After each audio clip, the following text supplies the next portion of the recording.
भलीकार चवंदासीं। इस्लामाबाद में breaking news अवां सां शेयर कंदासीं। गुज़िरियल राति शहीद थी वियल रेंजर्स एहलकारनि जी जनाज़े नमाज़ अदा कई वई आहे। शहीद रेंजर्स एहलकारनि जी जनाज़े नमाज़ चकलाला गैरिज़न में अदा कई वई। ISPR जो चवणु आहे अवांखे अपडेट कयो पिया वज़ीर आज़म शहबाज शरीफ़ ऐं army chief general Asim Munir जी जनाज़े नमाज़ में शिरकत।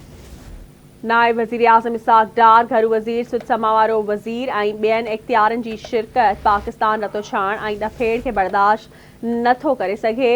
अवांखे अपडेट कयूं पिया तशद्दुद ते ॿधल कार्रवायूं नाक़ाबिले क़बूल ऐं सख़्त मुज़म्मत जोगियूं आहिनि। तशद्दुद ते ॿधल कार्रवायुनि ते क़ानून लागू कंदड़ इदारनि सब्र जो मुज़ाहिरो कयो।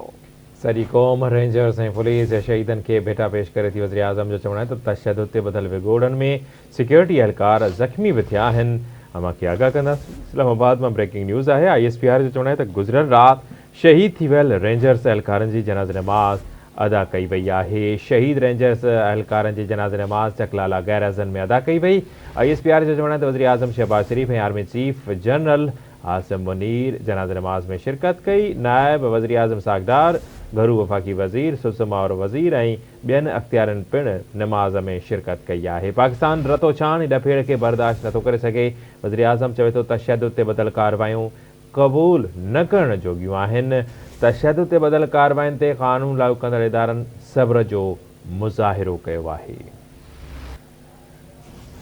सॼी क़ौम ऐं रेंजर्स ऐं पुलिस जे शहीदनि खे ख़िराज पेश करे थी। वज़ीर आज़म शहबाज शरीफ़ जो चवणु आहे त तशद्दुद ते ॿधल विगोड़नि में सिक्योरिटी एहलकार बि ज़ख़्मी थिया आहिनि। अवांखे अपडेट कयो पिया इस्लामाबाद मां गुज़िरियल राति शहीद थी वियल रेंजर्स एहलकारनि जी जनाज़े नमाज़ अदा कई वई।